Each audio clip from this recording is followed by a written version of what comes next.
In March of 1830, a merchant vessel called the Mary Catherine departed from Liverpool bound for New York with 83 passengers and a crew of 19. By the time it reached American waters 41 days later, the ship's carpenter had built 27 coffins in the forward cargo hold. The manifest only recorded 4 deaths during the crossing. Ship records show the carpenter refused to explain what happened to the other 23.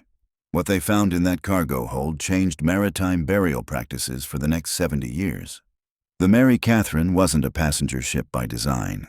She was a merchant vessel that carried cotton, tobacco, and manufactured goods across the Atlantic. But in the spring of 1830, her captain, a man named William Thorne, agreed to take on passengers to offset costs after a failed tobacco contract left the ship's hold half empty. The arrangement was common enough. Families looking for cheaper passage to America would crowd into converted cargo spaces, sleeping on straw pallets between stacks of trade goods. The ship's carpenter was a 42-year-old man named Samuel Geddes. According to the crew manifest, this was his 3rd voyage aboard the Mary Catherine. Ship records describe him as capable and quiet, keeps to his work. Before the voyage, Geddes had been tasked with building temporary berths for the passengers in the main cargo hold. He'd also reinforced several bulkheads and repaired damage to the forward storage area from the previous crossing. The voyage started without incident. Captain Thorne's log from March 15, 1830. Notes: favorable winds, clear skies, passengers settled. The Mary Catherine carried mostly families, Irish and Scottish immigrants seeking work in American factories and farmland, a few English merchants, one Quaker missionary couple heading to Philadelphia, standard crossing for that era. The first death occurred on March 22nd, 7 days into the journey. A child, 3 years old, daughter of a Scottish family named McKinnon. The ship's log attributes the death to fever and flux, common enough on these crossings. Dysentery and typhoid killed thousands of immigrants during Atlantic passages in the 1830s. Captain Thorne noted that the carpenter Geddes was instructed to build a coffin for sea burial. According to maritime tradition, bodies were sewn into canvas shrouds weighted with iron or buried in simple pine boxes that went overboard during a brief service. The crew would gather, the captain would read scripture, and the body would slip into the Atlantic. Geddes built a small coffin, following standard procedure. The child was buried at sea on March 23rd. But here's where the accounts start to diverge from the ship's official log. A passenger named Thomas Wicklow kept a diary during the crossing. His entries were discovered in 1889 when his grandson donated them to the Philadelphia Historical Society. Wicklow's diary entry from March 23rd describes the burial of the McKinnon child, but he adds something the ship's log doesn't mention. He writes, "After the service, I went below to retrieve my wife's shawl from our berth. I passed the forward cargo area and heard sawing. The carpenter was at his bench. I thought nothing of it at the time, but there was already another coffin taking shape, a small one, sized for a child." The second official death came 4 days later. Another child, this time a 5-year-old boy from an Irish family. Again, the log notes fever. Again, Geddes built a coffin. Again, the burial happened within 24 hours. But Wicklow's diary tells a different story. He writes on March 28th, "The carpenter is building coffins faster than we're dying. I counted 4 in the forward hold this morning. Only 2 burials have occurred. When I asked him about this, he told me to mind my own affairs. His eyes had a strange quality. Empty, like he was looking through me at something else." Now is a good time to mention something about Samuel Geddes that doesn't appear in the crew manifest. Before joining the Mary Catherine, Geddes had worked as a shipwright in Liverpool. But before that, according to port employment records, he'd worked at a coffin maker's shop in the city's dock district, a place called Brennan and Sons. The shop specialized in quick, cheap coffins for paupers and workhouse deaths. Geddes had spent 6 years there before moving to ship carpentry. Death was his trade before he ever set foot on a ship. By early April, more passengers were dying. A woman in her 30s, an elderly man, another child. The deaths came every few days, sometimes faster. The official log lists causes as fever, bloody flux, consumption. Captain Thorne's entries become shorter, less detailed. April 3rd, 2 dead, sea burial at dawn. April 7th, another gone, Carpenter busy. What the log doesn't mention is that the Mary Catherine surgeon, a man named Dr. Horace Pemberton, began raising concerns. A letter Pemberton wrote to his brother in London, dated April 10th and mailed upon arrival in New York, describes the situation below deck. He writes, "The deaths are too frequent and too similar. Each victim complains of dreams before falling ill, terrible dreams of drowning, of being trapped in darkness. They speak of a presence in the forward hold. The carpenter works there night and day, and the sound of his saw has become a source of dread among the passengers." The crew started avoiding the forward cargo area. A sailor named Patrick Hennessy gave testimony to harbor authorities in New York after the voyage. His account, preserved in maritime court records, states, "We could hear him down there at all hours, building those boxes. Sometimes he'd be singing. Old hymns, but wrong somehow. The words weren't right. And the smell coming from that hold wasn't sickness. It was sawdust and something else, something sweet and rotten at the same time. Passengers began refusing to sleep." Wicklow's diary entries from mid-April show increasing panic. He describes passengers gathering in groups, afraid to be alone. Families huddling together in the main cargo area, far from the forward hold where Geddes worked. Some passengers demanded to be let off the ship, even though they were weeks from land. Captain Thorne attempted to maintain order. His log from April 12th notes, "Spoke to passengers about calm and prayer, assured them the fever will pass, surgeon doing what he can." But Dr. Pemberton's letter tells a different story. The captain is blind to what's happening, or perhaps he simply cannot face it. "I examined one of the bodies before burial yesterday. The man showed no signs of fever. His body was unmarked except for splinters embedded deep in his palms, as though he'd been clawing at raw wood. His fingernails were packed with sawdust." If you're finding this account disturbing, then you understand why maritime historians rarely discuss the Mary Catherine's 1830 crossing. But understanding what happened requires hearing the complete account, because the story gets stranger. On April 15th, 3 weeks into the voyage, a group of passengers led by Thomas Wicklow confronted Samuel Geddes in the forward cargo hold. Wicklow describes the encounter in his diary. "We went down together, 6 men strong. We meant to demand answers about the coffins. We found him working by lamplight. The space was filled with them, not 4 or 5. Dozens. They were stacked along the bulkheads, piled 3 and 4 high. All sizes, children's coffins, adult coffins. He was measuring another when we entered. He looked up at us and smiled. He said, 'Don't worry, gentlemen. There's one for each of you.' Then he went back to his work as if we weren't there." The passengers fled. They brought their concerns to Captain Thorne, demanding Geddes be confined. According to Hennessy's testimony, Thorne went below to investigate. He found the forward hold exactly as the passengers described. Coffins everywhere, far more than could be explained by the deaths that had occurred. Thorne ordered Geddes to stop building and remain in his quarters. Geddes refused. The confrontation that followed is documented in multiple sources. Captain Thorne's log notes simply, "Conflict with Carpenter, resolved." But Pemberton's letter and Wicklow's diary provide details. Geddes told the captain he was following instructions. When asked whose instructions, he pointed down at the deck beneath his feet and said, "The ones below. The ones who've been waiting." Thorne had Geddes confined to a storage closet near the galley. 2 sailors were posted to guard him. That night, 8 passengers died, all at once, in their sleep. Their bodies were found at dawn, arranged in neat rows in the main cargo hold. No marks, no signs of struggle. Dr. Pemberton's examination found sawdust in their hair, under their fingernails, in their mouths. His letter describes his horror. It was as if they had been buried alive in the stuff, though their berths showed no trace of it. The sailors guarding Geddes reported hearing sawing all night, but when they checked, Geddes was sitting calmly in the locked closet, his hands empty.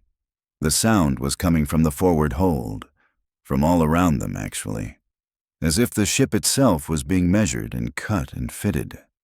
Captain Thorne ordered the forward cargo area sealed. The passengers moved their belongings as far aft as possible.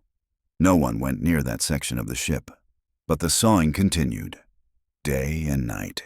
Sometimes it sounded close, sometimes distant, always rhythmic, always patient. The deaths continued. 2 more passengers on April 18th, 3 on April 20th, a child on April 22nd. Each morning the bodies would be found arranged the same way. Neat rows, hands folded, sawdust in their hair. Geddes remained locked in the storage closet. The sailors reported he spent his time whispering to the walls, running his fingers along the wood grain, tracing patterns only he could see. He stopped eating, stopped speaking, just whispered and traced and smiled. On April 24th, with land still a week away, the passengers broke down the door to the forward cargo hold. What they found was documented in testimony given to New York harbor authorities by multiple witnesses. The space was filled floor to ceiling with coffins, exactly 83 coffins, 1 for each passenger. Each coffin was labeled with a name, carved into the wood in neat, careful letters. The passengers found their own names, their children's names. Some of the coffins were occupied. But here's what made the harbor authorities seal the testimony for 70 years. The coffins were growing out of the ship itself. The wood of the coffins and the wood of the ship had merged. The grain patterns flowed from hull planks into coffin boards without break or seam, as if the Mary Catherine had always been meant to be a tomb, as if Geddes hadn't been building coffins at all, but releasing something that had been waiting inside the ship's bones since it was first laid down in the shipyard. The passengers tried to destroy the coffins. They brought axes and hammers, but cutting into the coffin wood meant cutting into the ship's structure. Water began seeping through the damaged areas. Captain Thorne ordered them to stop before they sank the vessel. They sealed the forward hold again, but now everyone could hear it. The whole ship creaked and groaned with the sound of measuring and sawing and fitting. The Mary Catherine was transforming around them, becoming something else. A floating cemetery, a vessel designed to carry the dead. 4 more passengers died before landfall. The ship's log stops entirely on April 26th. The final entry reads, "God forgive us for what we carried." The Mary Catherine reached New York Harbor on April 30th, 1830. Harbor authorities boarded immediately. Alerted by the quarantine flags the ship was flying, they found 19 crew members, 59 passengers, and Samuel Geddes locked in a storage closet, dead. The official cause was recorded as starvation, though witnesses noted his body showed no signs of wasting. He looked serene, satisfied. The forward cargo hold was opened under supervision of the harbor master. The testimony describes exactly 27 coffins, not 83 as passengers had reported. 4 contained bodies matching the official death count from the voyage. The other 23 were empty. But according to the Carpenter's testimony taken that day, each empty coffin was labeled with a name, names of passengers who were still alive. The Mary Catherine was quarantined for 3 weeks while authorities investigated. During that time, 19 more passengers died. Various causes, according to the medical examiner: heart failure, apoplexy, seizures, all natural, all explainable. All of them had their names on the empty coffins. By the end of May, every empty coffin in that forward hold had been filled. The Mary Catherine was sold at auction in June 1830 and broken up for lumber. Maritime records indicate the wood was purchased by a coffin maker's shop in Brooklyn. The same shipyard that had originally built the Mary Catherine in 1823 closed permanently in 1831. The owner, a man named Jonathan Burroughs, left a single notation in his business records before shutting down. "The wood remembers. The wood has always remembered." Samuel Geddes was buried in a pauper's grave in New York. No coffin. The harbor authorities insisted on canvas shrouds for anyone connected to the Mary Catherine. They wouldn't say why, But the quarantine officer's private notes, discovered in 2003, explain, "Cannot risk the wood, cannot risk what might grow from it." Passenger Thomas Wicklow survived the crossing. He lived another 40 years in Philadelphia, but his diary includes one final entry, written in 1832, 2 years after the voyage. He describes visiting a furniture maker's shop in the city and recognizing a certain grain pattern in a table the craftsman was building, the same flowing organic pattern he'd seen in the forward hold of the Mary Catherine. He asked where the lumber came from. The craftsman told him it was American oak, harvested from a shipyard in Brooklyn. Wicklow writes, "I touched the wood and felt it pulse beneath my palm, slow and patient, like a heartbeat, or like the rhythm of a saw moving through timber. I have not slept well since." The Philadelphia furniture maker went out of business 6 months later. Fire, according to the city records. But witnesses reported the shop's interior was found intact after the flames died. 23 pieces of furniture remained undamaged, arranged in neat rows, all of them coffins. Here's what keeps maritime historians awake at night. In 1823, when the Mary Catherine was built, the Liverpool shipyard used lumber from a demolished workhouse, the same workhouse where the coffin maker's shop Brennan & Sons had operated for 50 years. Thousands of paupers had been buried in coffins made from that shop. Cheap pine boxes, built fast, built with sorrow soaked into every grain. The wood that became the Mary Catherine had already been a coffin, maybe hundreds of coffins, reclaimed and repurposed and shaped into a ship's hull. The wood remembered what it was meant to carry. And Samuel Geddes, before he joined the Mary Catherine, before he worked at Brennan & Sons, parish records show he'd been an apprentice carpenter in a Welsh village called Pentrith. In 1809, when Geddes was 21 years old, the village experienced an outbreak of typhus. 47 people died in 3 months. Geddes built coffins for all of them, working alone in the village workshop.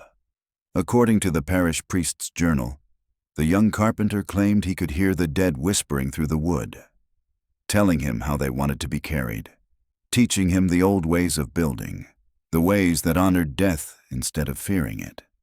The priest dismissed it as grief and exhaustion, but after the outbreak ended, Geddes left Pentrith and never returned. The workshop where he'd worked burned down a week after his departure. The villagers said they could still hear sawing coming from the ruins for months afterward. The Mary Catherine wasn't the only ship Geddes sailed on. Crew records show he'd worked on 4 other Atlantic crossings between 1826 and 1829. Each voyage reported higher than normal passenger deaths. Each voyage listed Geddes as the ship's carpenter. Maritime historians have traced the lumber from those ships. Some of it ended up in buildings along the eastern seaboard, warehouses, tenements, churches. In 1847, a boarding house in Boston collapsed, killing 12 residents. Investigators found evidence of wood rot throughout the structure, despite the building being less than 15 years old. But the rot was strange. It had spread in patterns, following the grain, concentrating in specific beams and joists. The building inspector's report notes, "The wood appears to have been eaten from within, as if consumed by some internal design." The boarding house had been built using salvaged ship timber from the 1830s. No one's tracked all the lumber from the Mary Catherine. No one knows where every plank and beam ended up. But in 2019, during renovation of a row house in Brooklyn, construction workers found a cavity behind a wall in the basement. Inside was a child's coffin, sealed and labeled. The name carved into the wood belonged to a passenger on the Mary Catherine, a passenger who, according to records, had survived the crossing. The coffin was empty. When workers tried to remove it, they found the coffin had merged with the house's support beam. The wood grain flowed seamlessly between them. The structural engineer called to examine it said the coffin appeared to be growing into the foundation, spreading through the building's frame like roots. The row house was condemned. The coffin is still there, behind a sealed wall, waiting in the dark. Because wood remembers. Wood keeps building, keeps growing, keeps following the pattern it was taught. And somewhere in the Atlantic, between Liverpool and New York, something learned to shape death into purpose. Something that moved through Samuel Geddes' hands and into the timber of ships and buildings and furniture. Something patient enough to wait decades for its work to be complete. The Mary Catherine carried 83 passengers across the Atlantic in 1830. 27 coffins were found in her hold. But according to the harbor master's sealed testimony, when they finally broke up the ship and counted every piece of timber, every plank and beam, they found something impossible.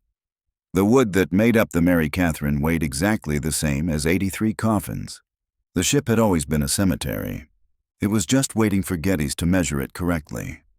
Last month, a construction crew in Manhattan broke ground on a new development in Lower Manhattan, near the old harbor district where immigrant ships used to dock. They found timber pilings in the foundation, preserved in the mud for nearly 200 years. The wood was still sound, still strong. One of the workers noticed names carved into the pilings.